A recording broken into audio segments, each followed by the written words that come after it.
So Matt, you've personally taken a solid handful of companies public on NASDAQ, Wall Street, etc. Share with us what happened.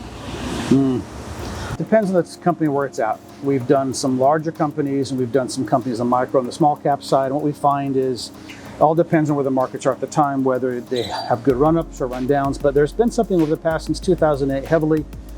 You can do the research. There's a good gentleman that's done a lot of research on what we call dark pool and naked shorting. This is not something I've come up with. On YouTube, Google dark pool naked shorting, you'll see what happens. Canada has a certain rule. They only allow 15%, from what we understand, to be in the dark pool as far as their trading is concerned. With the US, it goes as much as 90%. So the dark pool is transactions that happen off exchange, transactions that happen in a dark pool that they're, and even Allen Ginsberg has said, look, there's no transparency on settlement in the dark pool. So you don't really know if they have the shares or not.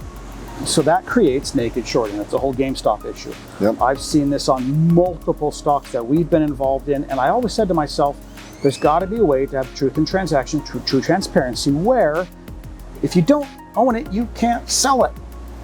Hence blockchain. Hence blockchain. Now, how does that benefit what we're doing? How does that benefit truth in transaction? Well, all of our tokens which we're building, each of these tokens have a structure in place, and these tokens, they will have a market. Now, keep in mind, they will have to have an audit.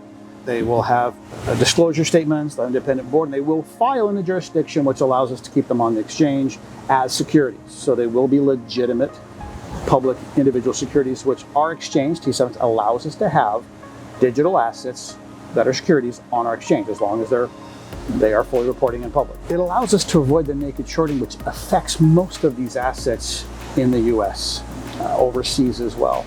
And from a person who's built companies and taken them to market and wanted to see investors participate and up the upside, when you have people that can just sell a share and not own it and keep selling that share, no matter how much buying you bring, they're selling into your buying, that is not a level playing ground. Yeah. That is not true buying and selling, and that is not blockchain. Yeah. Blockchain is there for truth in transaction, true buying and selling transaction, and transparency. We actually believe our assets will get the true value through what the demand is going to be with buying and selling, and that's the objective of T7X. Fantastic.